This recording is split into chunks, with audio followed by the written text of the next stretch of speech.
Assalamualaikum dan selamat sejahtera. Bertemu lagi bersama saya, Cikgu Izam, dalam mata pelajaran matematik. Hari ini kita akan belajar berkenaan dengan tajuk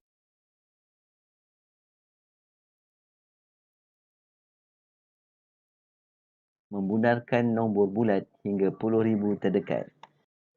Okay, dalam soalan membundarkan nombor ini, kita akan tengok pada soalan apakah nilai tempat yang kita akan bundarkan.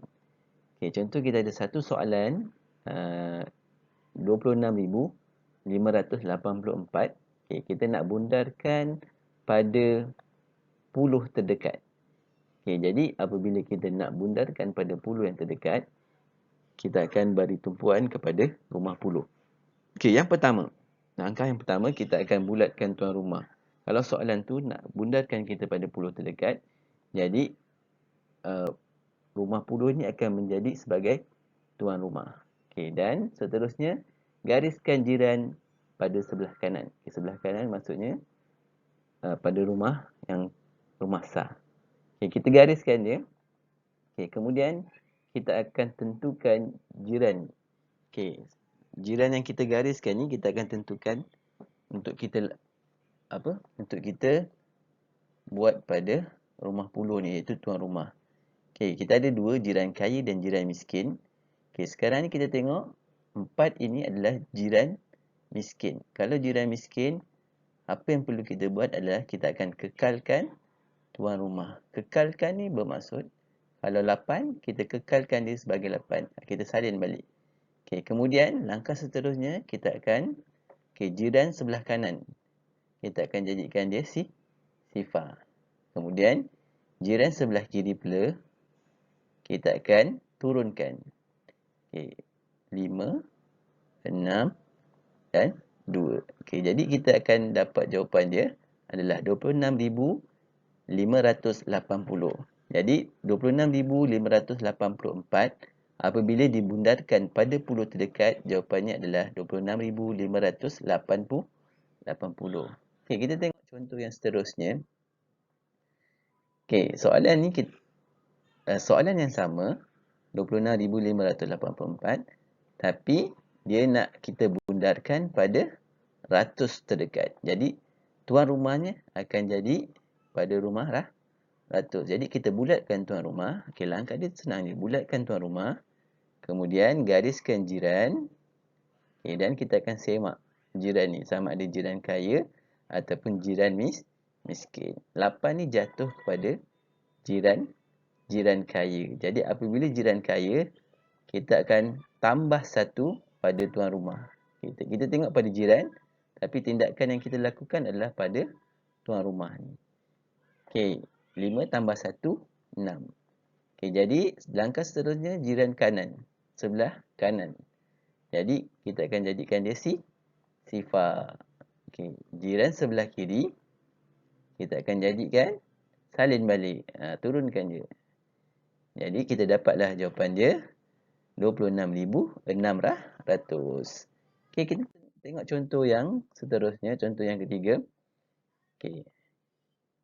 Ini adalah kita nak bundarkan wang. RM 31,589 bundarkan pada kita nak bundarkan pada RM10,000 terdekat. Jadi apabila RM10,000, kita akan tengok pada rumah RM10,000. Ringgit ni sebab kita dalam ringgit Malaysia RM. Jadi kita akan tengok tuan rumah yang pertama. Kita bulatkan tuan rumah iaitu pada rumah RM10,000. Kemudian gariskan jiran. Jiran ni mesti sebelah tuan rumah. Sebelah kanan. Kemudian kita tentukan jiran. Sama ada jiran kaya ataupun jiran miskin. Ada dua je.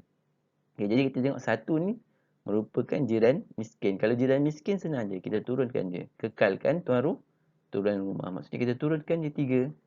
Dan langkah seterusnya, jiran kanan akan jadi sifar. Dekat sini kita ada jiran kanan je. Jiran kiri tak ada. Jadi selesailah kita punya pembundaran. Jadi RM 31,589 apabila dibundarkan pada RM10,000, terdekat, kita akan dapat RM30,000. Okey, kita tengok langkah yang seterusnya. Langkah pula. Soalan yang seterusnya. Okey, contohnya kita ada RM31,589 dibundarkan pada, contohnya kat sini dia nak RM1,000. Maksudnya rumah RM1,000. Jadi tuan rumahnya adalah pada rumah RM1,000. Okey, kita gariskan jiran. Okey. Dan kita tentukan dia punya jiran dia, sama ada jiran kaya ataupun jiran miskin. Kalau jiran kaya, kat sini 5 ni adalah jiran kaya, kita akan tambah 1 pada tuan rumah. 1 tambah 1 akan jadi 2. Kemudian langkah seterusnya, jiran kanan akan jadi sifar. Jiran kiri pula akan turunkan sahaja. Jadi kita akan dapat jawapan dia adalah RM32,000. RM32,000. Okey. Okey, seterusnya kita tengok kalau soalan ni, dalam bundarkan biasanya dia akan tanya selepas bundar kita nak dapat nombor sebelum dibundarkan. Okey, nombor yang apabila dibundarkan pada ribu terdekat menjadi, ni contoh soalan ni menjadi RM46,000. Okey, jadi dekat sini adalah ribu. Jadi kita dah tahu bila dia dah sebutkan pada ribu terdekat, maksudnya tuan rumah dia adalah pada rumah ribu. Okey, dia ada dua cara yang kita boleh buat. Okey, kalau kita tengok sebelum ni, kita gunakan kalau jiran miskin, maksudnya tuan rumah ni akan kekal. Kita akan gunakan 6 ni, maksudnya kekal. Jadi jiran dia mesti adalah jiran yang miskin. Ini adalah jiran-jiran miskin. 0, 1, 2, 3 dan 4.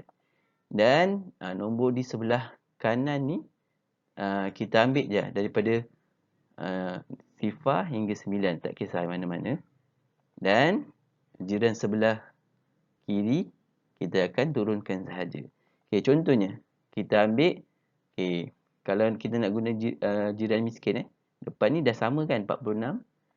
Okey, belakang ni kita pilihlah antara jiran miskin ni 0, 1, 2, 3, 4, kita pilih salah satu. Okey, seterusnya nombor ni kita letak je apa-apa nombor daripada sifar hingga 9, kita letak je apa-apa nombor. Okey, ini contoh kita gunakan jiran miskin. Okey, kalau kita nak gunakan jiran kaya, okey, ingat bila jiran kaya kan kita akan tambah 1 pada tuan rumah. Jadi dekat sini sebelumnya kita tolaklah 1. Sebab kalau daripada nombor kita bundarkan, kita tambah 1, tapi ni terbalik, daripada bundar kita jadikan nombor, jadi kita tolak 1 pula. Jadi kita 6 tolak 1 5.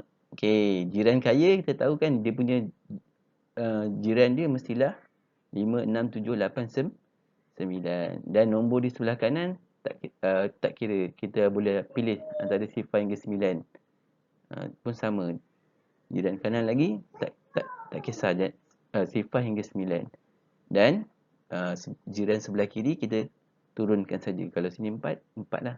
Okey, contoh apa nombor yang kita boleh pilih? Okey, 45 ni kita tahu kita turunkan. Okey, yang ni kita pilih. Contohnya saya pilih kat sini 7. Dan nombor yang seterusnya kita pilih je apa-apa. Okey, jadi dua-dua nombor ni yang kita pilih gunakan kaedah jiran miskin ataupun kaedah jiran kaya. Dua-dua ni kalau kita bundarkan akan dapat jawapan ni. Jadi sebenarnya nombor yang kita boleh gunakan adalah banyak. Ni contoh saya senaraikan ni. Yang penting dia punya jiran ni 1000, jiran dia 4 kan. 4 ni mestilah jiran miskin. Ni pun sama. 6 kan kekal. 1000 ni kekal. Kita gunakan jiran miskin. Dan kalau kita nak gunakan kaya, kita kurangkan dia punya tuan rumah ni 1 dan jiran dia mestilah jiran kaya 5. Okey, kita contoh yang lain, ni kurangkan tuan rumah, jiran dia jiran kaya 6. Okey, dan semua nombor ni kalau kita nak tengok banyak sebenarnya nombor yang kita boleh ambil untuk dapatkan jawapan dia. Okey. Sekian saja tajuk bundarkan. Okey, kita jumpa lagi di lain hari dalam tajuk-tajuk yang lain. Okey, sekian. Terima kasih.